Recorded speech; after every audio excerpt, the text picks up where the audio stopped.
کہا جاتا ہے ثقافت کسی بھی ملک کی پہچان ہوتی ہے۔ یہ ثقافت ہی ہے جو کسی بھی ملک کے عروج و زوال میں بھی اہم کردار ادا کرتی ہے۔ اس لیے ترقی یافتہ قومیں اپنی ثقافت اور روایات کو ہمیشہ زندہ رکھتی ہیں۔ یوں تو آذربائیجان میں ثقافت سے جڑی کئی کہانیاں سننے کو ملتی ہیں، لیکن بہت کم لوگ ایسے ہیں جو نظامی گنجوی کے ادبی داستانوں سے واقف ہیں۔ اس ویڈیو میں ہم آپ کو آذربائیجان کے ادب و ثقافت سے جڑے ایک ایسے عظیم انسان کے بارے میں بتائیں گے جس کی ادبی اور ثقافتی کاوشوں نے آذربائیجان کو دنیا کا سب سے اہم ثقافتی مرکز بنا دیا۔ نظامی گنجوی در حقیقت کون ہے؟ آذری قوم نظامی گنجوی سے اس قدر عقیدت کیوں رکھتی ہے؟ آذربائیجان کی ثقافت میں نظامی گنجوی کا کردار کتنا عام ہے؟ یہ سب ہم آپ کو بتائیں گے، لیکن اگر آپ نے ریم نیوز کو ابھی تک سبسکرائب نہیں کیا تو بھی سبسکرائب کر لیں اور بیل آئیکن پر بھی کلک کریں تاکہ ویڈیوز آپ تک بر وقت پہنچتی رہیں۔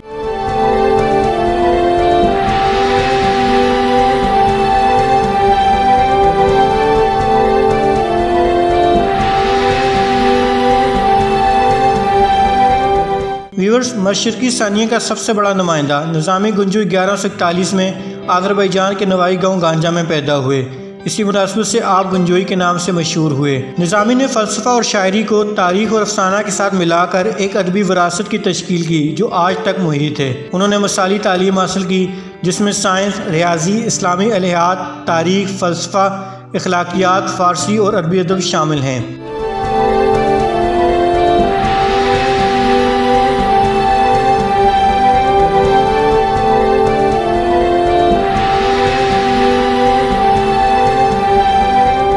نظامی نے ادب کو سامنے رکھا اور ان کی شاعری میں ادب سے جڑی کئی کہانیاں سننے کو ملتی ہیں۔ نظامی کی مشہور تصنیف میں اسرار کا خزانہ، خسرو اور شیرین، لیلا اور مجنوں، سات خوبصورتی اور اسگڑ نام کی تصنیف شامل ہیں۔ ان کی زیادہ تر کتابیں مختلف درباروں اور بادشاہوں کی فرمائش پر لکھی گئی۔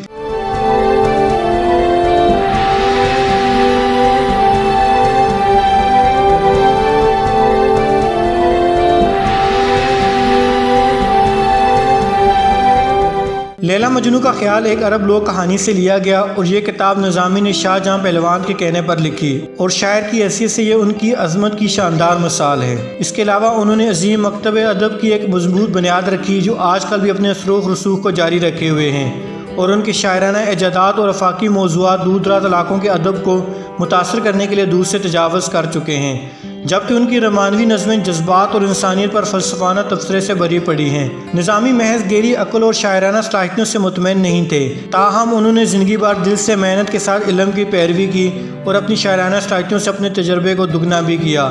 ان کی یہ عظیم صفات سائنسی اور فلسفانہ تحقیقات نے انسان کی زندگی میں اہم کردار ادا کیا۔ ان کے ادبی اثر ایران، ترکی، وسطی ایشیا اور ہندوستان تک پھیلے ہوئے ہیں۔ ان کی تخلیقات کا کئی زبانوں میں ترجمہ بھی کیا گیا۔ یورپی ادب میں ان کا مقابلہ ہومر اور شیکسپیئر سے کیا جاتا ہے، لیکن نظامی چونکہ شیکسپیئر سے کئی صدیاں پہلے 12ویں صدی میں ہوئے تو یہ کہنا غلط نہیں ہوگا کہ آنے والے شعراء نے ان کی تخلیقی صلاحیتوں اور ادبی روایات سے بہت کچھ سیکھا۔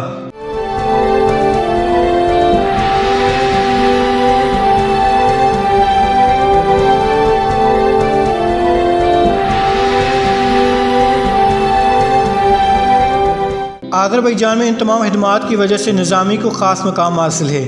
آذری قوم کو ان پر اس قدر ناز ہے کہ اس کا وہاں جاتے ہی اندازہ ہو جاتا ہے۔ آذربائیجان میں متعدد سڑکوں، عمارات، کاروبار اور اشیاء کے جتنے نام نظامی پر رکھے گئے ہیں اتنے اور کسی شخصیت کے نام پر سننے میں نہیں آتے۔ آذربائیجان میں نظامی عجائب گھر کا ایک بہت بڑا ہال نظامی کی تصنیفات کے لیے مخصوص ہے، جس کی دیواروں پر ان کی مشہور نظموں اور مثنویوں کے مضامین اور کرداروں کی تصاویر لگی ہوئی ہیں۔ نظامی اسٹریٹ کو شہر کی سب سے بارونق جگہ تصور کیا جاتا ہے، جہاں سورج کے طلوع ہونے سے تاریکی چھانے تک ہر طرف روشنیاں نظر آتی ہیں۔ نظامی گنجوئی نے 1209 میں اپنے بائی شہر گنجا میں وفات پائی۔ باکو سے گانجا جاتے ہوئے شہر سے 8-10 میل پہلے ہی دور سے نظامی کے مقبرے کا اونچا سا مینار نظر آتا ہے۔